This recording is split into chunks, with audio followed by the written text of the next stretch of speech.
In September 2021, Prime Minister Justin Trudeau was elected for a third term following a snap election. In office since 2015, his government has championed human rights, but long-standing challenges remain across Canada. These include widespread violations of the rights of marginalized groups, including Indigenous peoples, immigration detainees, high cost of living, doubled housing cost, high inflation rate leading to higher crime rates. The Trudeau government has also failed to address serious human rights concerns beyond the country's border, including impunity for abuses by Canadian mining companies overseas. Canada also continues to ignore the need to adopt and implement robust climate mitigation policies. A report released in June by the Canada Mortgage and Housing Corporation, CMHC, shows that over 22 million housing units will be required by 2030 to help achieve housing affordability for everyone living in the region. This is 3.5 million additional units to the current National Housing Plan. The shortage comes while they pursue record levels of immigration, causing concern among both Canadians as well as newcomers. The fear is that a rapid population increase is driving up demand, lowering supply and raising prices to the point where home ownership is out of reach in Canada. Affordability is a leading obstacle in the housing crisis. According to the Canadian Real Estate Association, CREA, the average price of a home in the country was $668,754 in July 2023, up 6.3% from July 2022. This is unattainable for many Canadians and newcomers alike.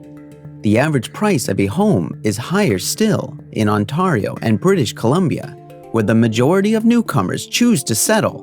Homes in these provinces cost $856,269 and $966,181 respectively.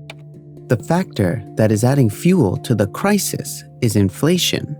For the last 10 years, inflation has been quite stable, remaining between 1% and 3%. However, at the end of 2021, it rose to 4.8%, and at the end of 2022, it was at 6.3%, peaked at 8.1% in June, and has declined for 2 months to 5.9%.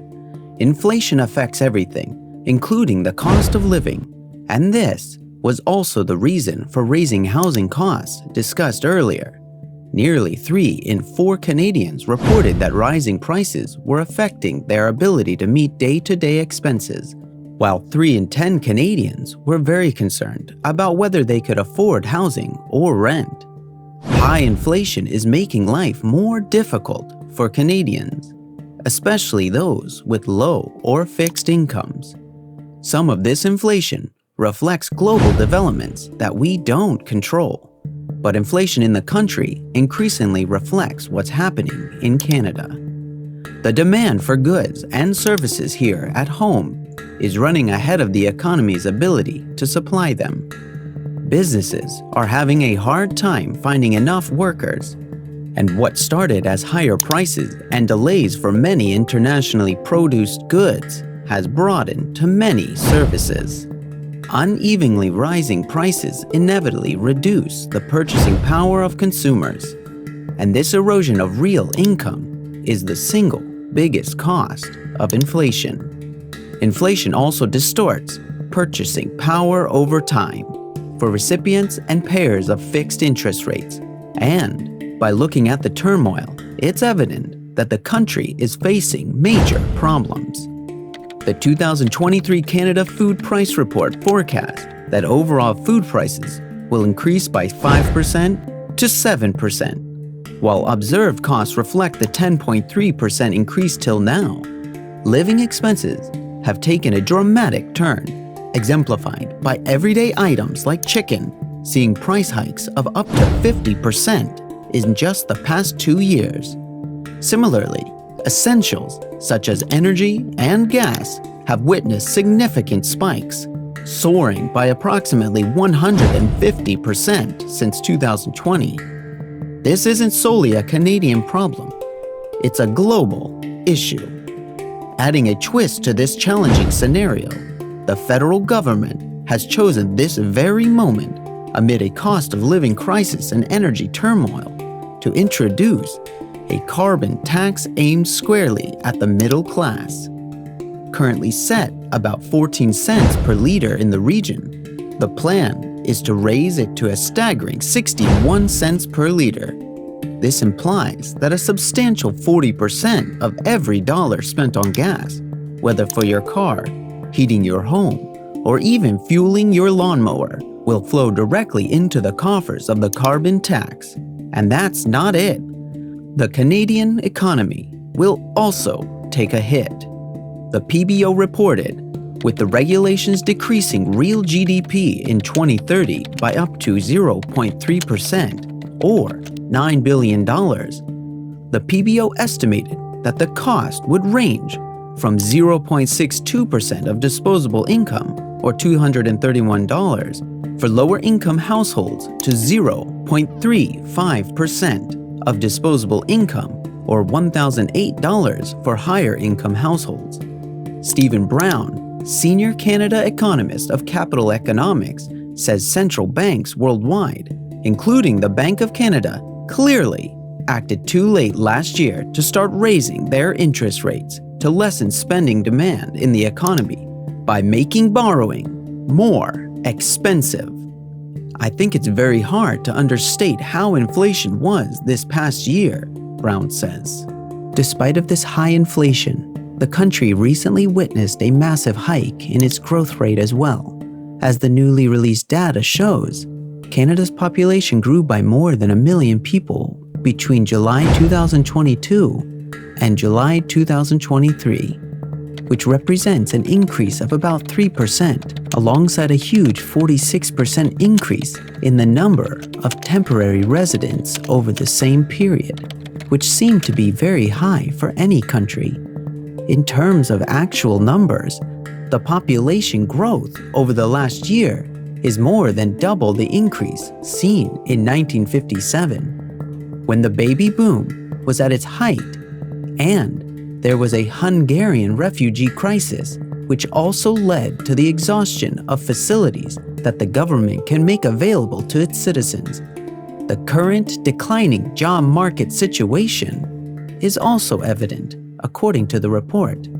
Since the first quarter of 2022, the proportion of businesses expecting a shortage of labor to be an obstacle over the next 3 months has seen a downward trend from 37% to 30.4% in the first quarter of 2023. Job vacancies have been on the decline, with 815,295 vacant positions as of March 2023 across Canada, the lowest since July 2021. In the second quarter of 2023, however, the proportion of businesses expecting shortage of labor to be an obstacle over the next 3 months increased slightly to 31.1%. More than half, 50.5%, of businesses with 20 to 99 employees anticipate shortage of labor to be an obstacle over the next 3 months, while over 2/5 of businesses with 5 to 19 employees, 43.6%, and 100 or more employees, 42%, expected the same. Comparatively, less than 1/5, 19.4% of businesses with 1 to 4 employees expect to face this obstacle. With all of these reports circulating around, the Government of Canada has enacted a new law called Bill C-18, the Online News Act, requiring big internet and streaming platforms such as Meta's Facebook and Alphabet's Google and YouTube to pay for simply showing links to news, something that everyone else does for free.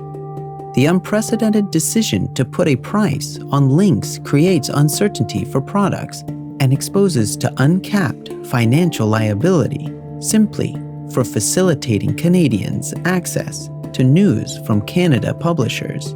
And BC-11, which aims to force platforms such as Netflix, YouTube, and TikTok to contribute a percentage of their Canadian revenue to Canadian production, received royal assent in April and is now in a consultation phase, which also show Canada's desperation for generating some revenues for themselves. This crisis of the country leads to social and domestic problems like homelessness, crime, drug overdoses, and student debt. Recently, a 17-year-old boy was stabbed and killed on a bus in Surrey, BC. The tragedy occurs just 2 weeks after a 16-year-old boy was killed in a similar incident in a Toronto subway station. And in the interim have come a host of transit stabbings, which didn't make national headlines because the blades missed vital organs. Police reported crime in Canada, as measured by the Crime Severity Index, CSI, increased for the second consecutive year, up 4% in 2022. The violent CSI rose in 2022, reaching its highest point since 2007. The violent CSI rose 5% in 2023, following a 6% increase the previous year. Included higher rates of robbery, plus 15%, extortion, plus 39%, homicide, plus 8%, and level 1 sexual assault, plus 3%. The non-violent CSI, which includes, for example, property offenses and drug offenses, rose 4% in 2022, but was 6% lower in 2019. Yet drug overdose cases are also in the news. A report suggests that per recent data, there was 3,556, a rate of 19 per 100,000, opioid-related toxicity deaths in the first 6 months of 2022, proportionately similar to the total number, 7,993, and rate of opioid-related deaths in 2021. These indicators represent the highest annual tolls of opioid deaths since national Canadian statistics were established in 2016.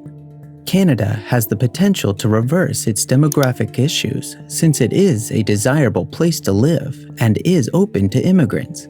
Last year, it achieved its highest annual population growth rate in more than 60 years, in part due to government efforts to recruit migrants.